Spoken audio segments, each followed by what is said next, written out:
កង្វល់កវល់ដល់រឿងអតីត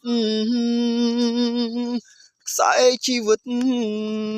ប្រឌិតប្រែប្រួលអស់ហើយពីមុនស្មោះឥឡូវបែរជាកន្តាយជុកណាស់លោកអើយអស់ស្នេហ៍តែនៅអាណិតហាមិនរួចព្រឺព្រួចពេញអរាប្រាប់ឈប់ស្នេហាជីវ៉ាសោកកាមិនខាន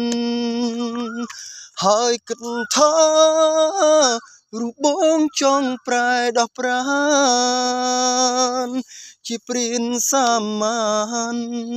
បំផ្លាញកាយចិត្តភក្តីចិត្តអងស្នេហ៍តែមិនចង់បាត់បង់រូបអូន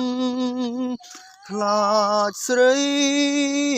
ស្រពោនឥតន័យខ្លឹមសារទីធ្លាប់សង្ឃឹមថានឹងបានរួមរស់ជាគ្នាតែដល់វេលាអស់នេះស័យស្នេហ៍ទៅហើយ